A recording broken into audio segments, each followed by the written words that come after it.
The Quran teaches us, and the Sunnah explains this reality, that dua is the weapon of the believer. Dua is the weapon that the believer uses to fight every single problem and calamity, the ones that they are facing and the ones they are scared to face in the future, the ones that are physical and the ones that are psychological. Dua is a weapon that every Muslim has access to, and nobody can take it away from you. It is a miraculous weapon. Nobody can take that weapon away from you. Nobody can disarm you from this blessing that Allah has given you. Even if you're tied up, you have the weapon of dua. And this weapon does not need extensive training. This weapon does not require years of expertise. No, all of us can become masters of dua if we know how to make dua. Look at how many different stories in the Quran mention that people, prophets, were in difficult times and they made dua to use as a weapon to be saved from those times. For example, Nuh alayhi salam, and he had political problems, he had social problems, his ummah wanted to kill him, his people wanted to execute him, and Allah subhanahu wa ta'ala says, وَنُوحًا إِذْ نَادَى مِن قَبْلُ فَاسْتَجَبْنَا لَهُ. And Nuh, he made dua to Allah subhanahu wa ta'ala way before, in the eons gone by, min qablu, because Nuh is very early in history. وَنُوحًا إِذْ نَادَى مِن قَبْلُ فَاسْتَجَبْنَا لَهُ وَنَجَّيْنَاهُ وَأَهْلَهُ مِنَ الْكَرْبِ الْعَظِيمِ. And we saved him and his family from the great tragedy. So when he, meaning the flood, so when he made dua to Allah, Allah subhanahu wa ta'ala saved him and his family. Look at Ayyub alayhi salam. Ayyub, whom Allah tested like hardly any other person in history has been tested. Ayyub lost all of his children. Ayyub lost all of his wealth. Ayyub was afflicted with some of the worst diseases like leprosy, and he lived on his own away from the city. He became somebody that nobody wanted to be close to. And Allah subhanahu wa ta'ala says, what weapon did he use?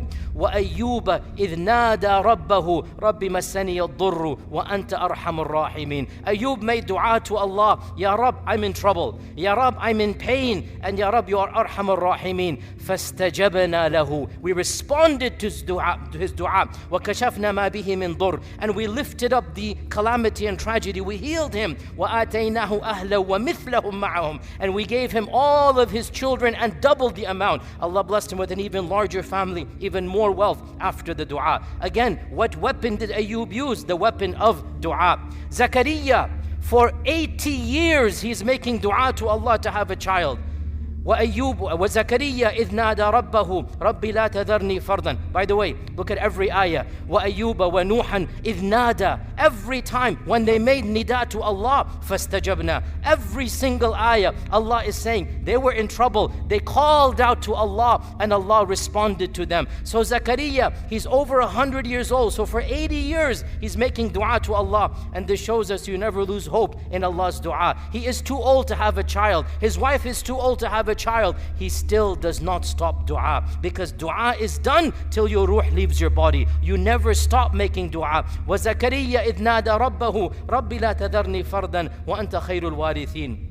Zakaria calls out to Allah, don't leave me without progeny, Ya Allah. Don't leave me without a son. So, فَاسْتَجَبْنَا لَهُ وَوَهَبْنَا لَهُ يَحْيَا وَأَصْلَحْنَا لَهُ زَوْجًا. And so we responded to his dua and we blessed him with Yahya, and his wife was not able to bear a child. We allowed her to bear a child. Notice here, look at again, Yusuf alayhi salam. Yusuf, and he's being tempted not by one woman only, by a group of women who lock the door. He has no way to go. What is he gonna do? What does Yusuf do? Well, Yusuf says, قال ربي السجن أحب إلي مما يدعون إليه وإلا تصرف عني كيدهن. Ya Rab, I need your help. I'm gonna fall prey to this unless you save me. When the door is locked and he's being tempted, what is the weapon that he uses? He makes dua to Allah subhanahu wa ta'ala. And so what does Allah say? فَاسْتَجَابَ لَهُ رَبُّهُ فَصَرَفَ عَنْهُ كَيْدَهُنْ. Allah responded to his dua and averted all of the plotting and planning of those ladies. ladies. Yunus alayhi salam,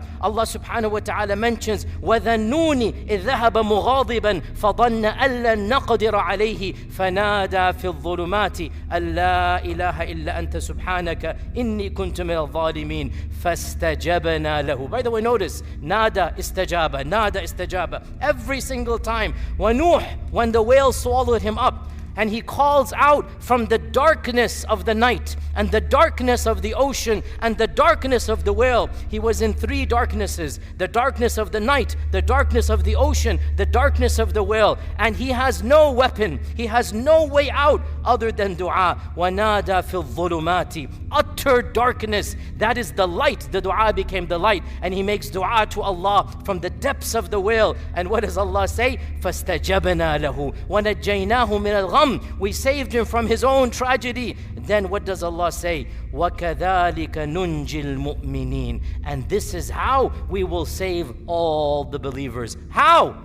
Through the mechanism of dua. How will Allah save you from your own tragedies? How will Allah cure your sick? How will Allah bless you with miracles when the world shuts its doors? When there is no hope, then you turn to Allah subhanahu wa ta'ala, and through the mechanism of dua, dua becomes your weapon, and dua can be used for all of these different scenarios and more. And one final point, inshaAllah ta'ala, that will incentivize us. And again, we could go on and on, but we have to move on to the next subject, which is the etiquettes of dua tomorrow. One final point, and this is one of the biggest blessings of dua.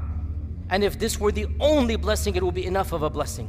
One of the biggest blessings of dua is that dua allows us to form a stronger, better, more powerful relationship with Allah subhanahu wa ta'ala. Dua gives us courage when the world makes us feel hopeless. Dua gives us light when the world is in darkness. Dua gives us sabr when the world has shut all of its doors. Dua is the way out for us. Dua allows us to develop a new ta'alluq, a new relationship with Allah subhanahu wa ta'ala. And in fact, this is the reference in the Quran itself when Allah Azza wa Jalla says, the very verse that is the theme of our entire month is that when my servants ask you about me, I am qareeb. Meaning, when you make dua, O Muslim, listen to this. When you make dua properly, you will feel the qurb of Allah subhanahu wa ta'ala. Nothing will allow you to appreciate the closeness of Allah more better than dua. When you make dua, all of a sudden you will feel Allah is qareeb. Dua is the mechanism for you to have that relationship with Allah subhanahu wa ta'ala. And again, we always mention this because this is the reality. Look at our brothers and sisters in Gaza. Wallahi, I think any one of us, may Allah protect us, if we were in that situation, we would go wild, we'd go crazy, we'd go mad. How are they not only keeping their sanity, but they're keeping their optimism, their hope? Listen to their interviews. Look at what the mothers of Gaza say when they're burying their children. This is the power of dua in their lives. It gives them hope and optimism. They have something to look forward to. This is what dua does. And Ibn Qayyim has a beautiful passage. The summary of it is that he said, once I went through a tragedy in my life and I started making dua to Allah subhanahu wa ta'ala. And in the course of making dua, he said, I discovered a new relationship with Allah, or I should say I reached a level of relationship with Allah that I had never had before. And I felt the sweetness of ibadah in that tragedy that I had never felt before. My iman in Allah went to heights that I never had before. Then Ibn Qayyim says, I realized I began appreciating that qurb, that closeness with Allah that I never had before. And I realized if Allah answers my dua, I would lose that qurb that I'm feeling right now. And so secretly, Ibn Qayyim saying, even as I'm making dua, secretly I desired for a delay in response so that I could continue my precious relationship with Allah subhanahu wa ta'ala. I began to appreciate that relationship more than the asking of my dua. And deep down inside, I would rather this relationship continue, because I know that when Allah answers that dua, that strong ta'alluq that I'm feeling now, it's not going to be as strong. And this is what happens when the salihin, when the righteous righteous, they discover the power of dua. Dua allows you to soar to new heights. In fact, I could even ask all of you to go back to your own lives and ask yourself, when did I feel the closest to Allah, the strongest to Allah? When did I feel the qurb of Allah? And in all likelihood, 9 out of 10 of you would give me a time frame in which actually life was difficult. Life was not easy, yet you discovered the sweetness of Iman through dua.